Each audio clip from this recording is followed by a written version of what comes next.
Do the Lions have a chance on Sunday against the Packers? They do. Let's talk about it on a Friday at Locked On Lions. You are Locked On Lions, your daily Detroit Lions podcast.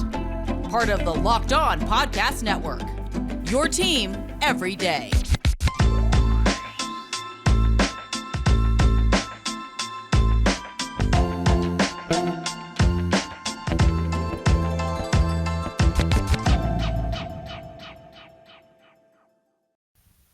It's a Friday edition, everybody. Locked On Lions on the Locked On Podcast Network. Matt Dery with you. What is happening, everybody? Friday, November 4th into Saturday, November 5th. Coming up Sunday, indeed, the hated Green Bay Packers come to town to Ford Field. Back-to-back home games for the Lions, trying to get one here and end their 5-game losing streak. But, oh, by the way, the Packers stink. They've lost 4 in a row and are now 3-5. This is an intriguing game for sure. Matt Dery with you. Thanks for making us your first listen each and every day here on Locked On Lions. Today's podcast, an edition of Locked On Lions, is brought to you by BetOnline. BetOnline has you covered this season with more props, odds, and lines than ever before. BetOnline, where the game starts. You can follow us on Twitter at Dery Speaks, Dery Speaks, at Locked On Lions, the Matt Dery Facebook fan page, and we are on YouTube each and every day, the Locked On Lions YouTube channel. Thank you for watching, and your comments keep pouring in. We appreciate it. It's not been an easy week. It's been a tough week. Aubrey Pleasant fired, TJ Hawkinson traded, Brad Holmes and Dan Campbell basically, I'm not saying brushing it off, but they're like, oh yeah, we could be better without him. I even saw something the other day that Brad Holmes said. I made some comment like, we think, our offense is really good. And we think he was a part of it. Like, jeez. But regardless, let's try to think of some ways that on Sunday this can happen. Because at the start of the year, when we're going through the schedule and everybody does it, and look, I'll be the first to tell you, I thought this schedule was going to be cake this season. And that was one of the reasons why I thought the Lions were going to win more football games and maybe be a 6-7 win team and build off of last year's start, which was, mostly losing 3-13-1, but you saw some things at the end of the year that you were excited about to build upon. And then hard knocks in the fall and camp, or not the fall, the summer and camp and everything. And it's just been a disaster now to the point where the team, obviously, like I said, is sitting at 1-6. But you looked at the schedule and went, oh my God, the 2 New York teams, they stink. The Commanders, they're no good. You're playing the AFC East, the bottom of that division isn't that good. You're playing the NFC East, the bottom of that division, like I mentioned with Washington and the Giants, not that good. You get Jacksonville, you get Carolina. This shouldn't be too bad. The Bears are bad, all these things. But nobody thought at the start of the year that the Lions would beat Green Bay, whether it was at Lambeau later in the year or whether it was, November 6th at Ford Field, based upon Aaron Rodgers in Green Bay. Always, every year, go for it. They're a very, very good regular season team. They've won this division, it seems like every year, for the past 10 or whatever it is. And I don't have the numbers in front of me. But numbers I do have in front of me that actually sway you and skew you a little bit to think the Lions have a chance to knock off the Packers on Sunday is what Green Bay is not doing right now. The Green Bay Packers on offense are abysmal. Without Randall Cobb, without Alan Lazard, who might end up playing on Sunday, Green Bay is 26th in the league in points per game. The Packers, Rodgers, Aaron Jones, the tight ends, Dillon. Remember in the summer, everybody was talking about Romeo Doubs and Christian Watson and, all these things. And some of the old linemen, including Jenkins and such, are pretty good players. And they're going to get Bakhtiari back. Oh, Bakhtiari, blah, blah, blah, blah. Right? They're 26th in the NFL in scoring. Green Bay Packers only average 18 points per game. They're 22nd in passing offense. This is with, arguably, some people think the best quarterback in the game. They're 22nd in third down offense. And actually are tied with the Lions. Red zone efficiency.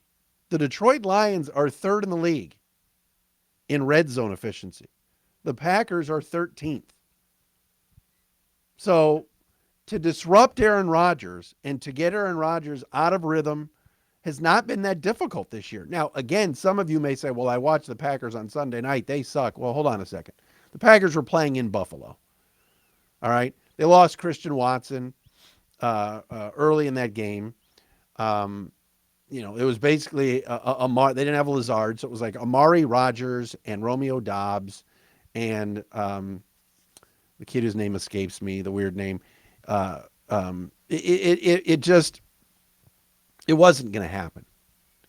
And Rodgers had a couple of tip balls that were picked off, and Buffalo's really good.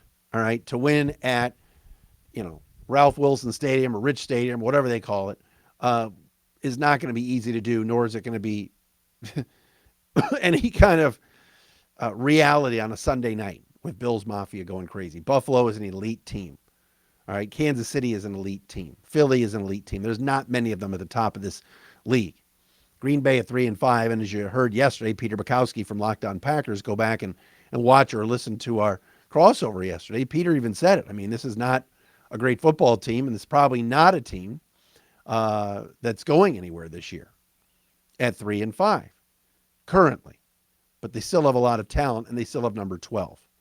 But those numbers are alarming for a Packer offense that has, for years, whether it was Matt LaFleur or even before him, but always found a way to click, always found a way to make plays, had that mix of run and pass. I mean, Aaron Jones has been to Pro Bowls. A.J. Dillon is a horse back there. But the Lions defense, which has not played well, and we've talked about it ad nauseum, and I'll bring up another stat in a second about the pass rush and everything else, but this is a Lions defense that can't stop anybody. I mean, last week, Tua Tagovailoa had the highest PFF grade of the season for a quarterback, 96.8. He lit the Lions up. Tua's a good football player, but he's not elite yet. He's not great. So this week, the Lions have made the change with Aubrey Pleasant, obviously, and Aaron Glenn said on Thursday he's going to have more of a say in what goes on in that secondary room, as he was a former cornerback in the NFL, and he's going to have his hands more in what the secondary is doing as some of the assistant coaches, the assistants to the assistant traveling secretary, move up to run the secondary for now. But it's not like they're facing a buzzsaw offense right now. And so if the Lions can just get some pressure on Rodgers, all right, and disrupt him, and the crowd gets into it. The crowds have been incredible at Ford Field. This is a sorry organization. I'm sorry to say it. The Lions are bad.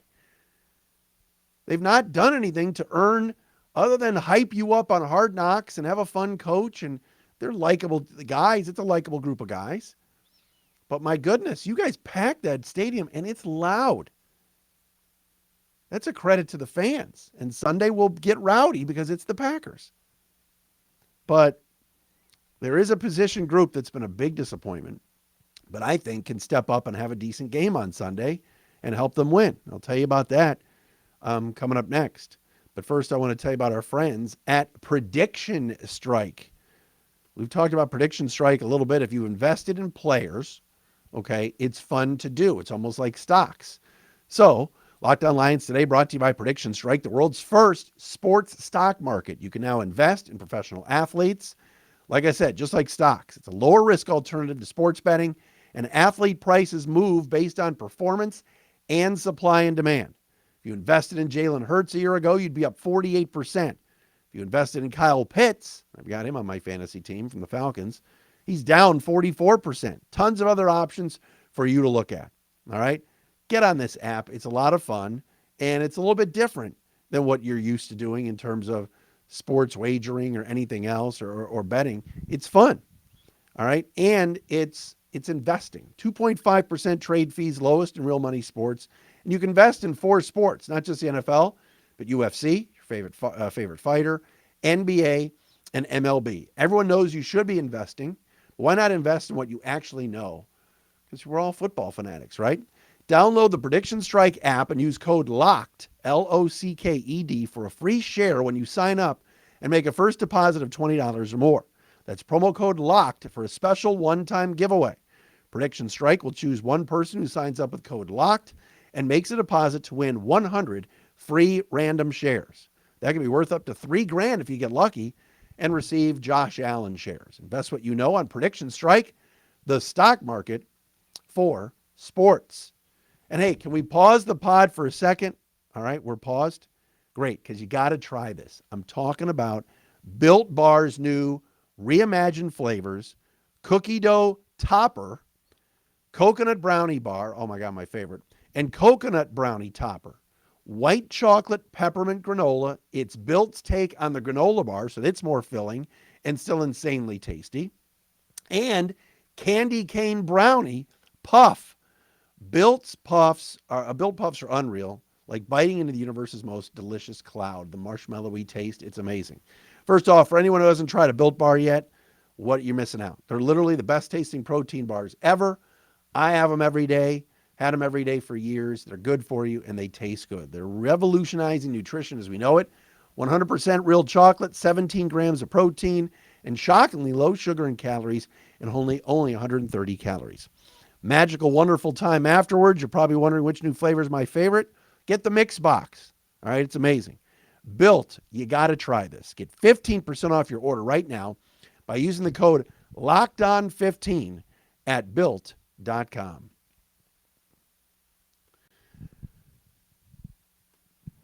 All right, Matt Dery back with you on this, a Friday edition of Locked on Lions. Lions and Packers coming up on Sunday. I mentioned this before. Detroit's coming in at 1-6. And, you know, it's funny. Yesterday on the prediction portion of our crossover, I said to Peter Bukowski, there's no way the Lions are going to win. I just don't see it.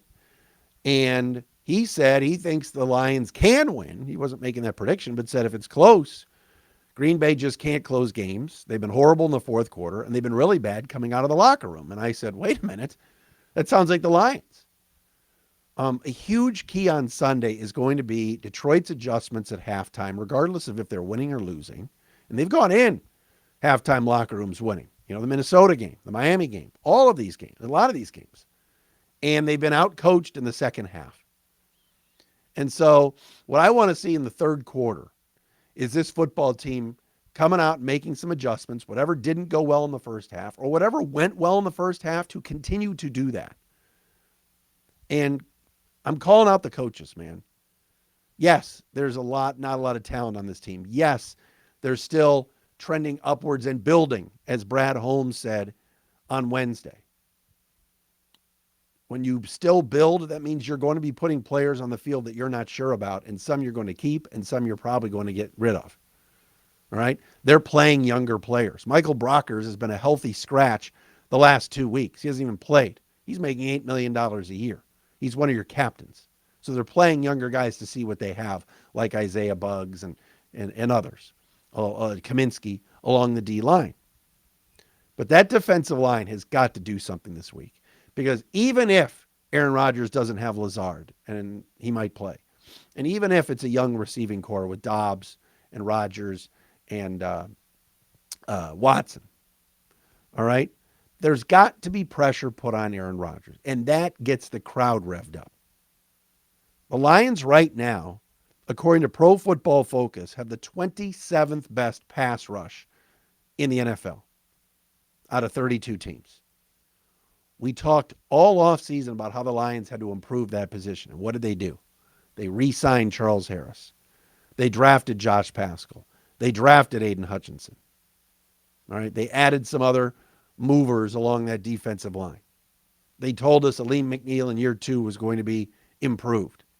The Lions' defensive line has 6.5 sacks. At defensive linemen. All right. That doesn't include Malcolm Rodriguez coming in on a blitz or Deshaun Elliott coming in on a blitz. The Lions are 31st in the NFL in sacks. They have 11 on the year, second worst in the league. So 27th in pass rush according to PFF, 31st in the league in sacks, and pass rush win rate, meaning when did you win? When did a player get around an offensive lineman or a running back or a tight end and get his mitts on a quarterback? Win. Get a win. They're last. They're 32nd in the league at 30%. This isn't all on Aiden Hutchinson. I don't think that would be fair to say. But he has to be better. Charles Harris has to get healthy. He practiced a little bit earlier in the week with the groin injury. Hopefully, later on this afternoon, we'll have an idea if he can play. He hasn't been healthy. Josh Paschal was pretty good in his first game, pretty invisible in his second game. But they've got to get pressure on Aaron Rodgers and make things uncomfortable for him. Because if he melts down, which he's been doing, and gets on his teammates, and this guy dropped a pass, and I'm unhappy, and hand signals and hand gesturing. You know how Rodgers gets when he gets whiny. And that crowd builds, that's going to help. This is not SOP on Sunday. This is not the same old Packers. And if Devondre Campbell, their best linebacker, is out, and he's missed practice the first couple days here, that's huge for the Lions and their offense. Campbell's a stud. Quay Walker, the rookie, who's not played very well, would have to kind of call the signals. You're asking a rookie to have the green dot in his helmet. Huge advantage for Detroit. I'm not one to sit here and go, oh, it's a lock. The Packers win. I do think there's some paths to the Lions winning this game on Sunday. They're at home. Let's see it. And by the way, Jamal Williams, is going up against his former team. You know he's going to be hungry to try to beat Green Bay. And there's no real hard feelings or anything. And they let him walk and he signed with the Lions. You know he's going to want to show out. And oh, by the way, the Packers run defense, if I got this right in my notes, Packers run defense is 29th in the league. Fourth worst in the league in run defense. They are giving up 141 yards per game. The Lions are giving up 155. They're 30th. Both these teams are probably going to be able to run the football. But the Lions should be able to run. And you know what that will do? That'll keep 12 off the field. So these are just some paths I see as a way for the Lions to win. I didn't want to be doom and gloom all day here on a Friday and bum Lion fans out. They're going to win. They're not going 1-16, are they? There's no way. They can win this game. All right, I have a player that I think is going to play a role this weekend. And I'm a little bit it's a little bit head scratching as to why he hasn't been out on the field more. And we will discuss that coming up next. First, we want to tell you about our friends at LinkedIn Jobs. These days, now, new potential hires can feel like a high-stakes wager for your small business. It's tough. You want to be 100% certain that you have access to the best qualified candidates available. That's why you have to check out LinkedIn Jobs. LinkedIn Jobs helps find the right people for your team faster and free. I have posted jobs on LinkedIn before, and I've used this promo code and the code Locked On NFL, and it's great. All right? It's easy. You add your job on LinkedIn and the purple hiring frame to your LinkedIn profile to spread the word that you're hiring. Simple tools like screening questions make it easy to focus on candidates with just the right skills and experience so you can quickly prioritize who you'd like to interview and hire, and they provide that for you. That's why small businesses rate LinkedIn Jobs #1 in delivering quality hires versus leading competitors. LinkedIn Jobs help you find the quality candidates you want to talk to faster. Post your job for free at linkedin.com/LockedOnNFL. That's linkedin.com/LockedOnNFL to post your job for free. Terms and conditions apply. All right, so this Sunday, the Honolulu Blue and Silver will be bringing in, as I mentioned, the Green Bay Packers. And Jerry Jacobs should be playing more. Now, a lot of you are going to go, all right, he's a cornerback and everything else, and he's coming off of a torn ACL from last year, and he was on the PUP list to start the season. I get that. But I think Jerry Jacobs has a chance to help this secondary, and Aaron Glenn said on Thursday he's going to play more. They're going to give him some more time, Aaron Glenn said. Now, for you conspiracy tank theorists that think the Lions are tanking, Jerry Jacobs has played one snap in the first 2 weeks since he's come back from the torn ACL. A.J. Parker's played more. Will Harris has played more. Bobby Price a couple of weeks ago. All these guys have played more than Jerry Jacobs. That doesn't make any sense. Jerry Jacobs was good last year. He competed. He was a really nice addition as an undrafted free agent. Whether you want to rip on Brad Holmes for his drafts or free agent signings or whatever it is, you got to give Brad the nod that he found this kid out of nowhere. Undrafted out of Arkansas State and then Arkansas his last year. He's only 5'11". He's only 203 pounds. He doesn't look that big. Let's put him on the field. A.J. Parker's been a little bit banged up, but last week he got torched by Tyreek Hill and Jalen Waddle. Jerry Jacobs competes. And again, the conspiracy theorists will say, well, how come he hasn't played? Well, they're easing him in. They're easing him in. He's playing on special teams. Well, you know what? With Aaron Rodgers this week, it's time to give number 39 more of an opportunity. And I think he can help. Amani Oruwariye has had a horrible year. I know that he's bigger than Jacobs and more of an outside corner. But you know what? At this point, they're not facing Devontae Adams this Sunday. They're not facing Jordy Nelson this Sunday.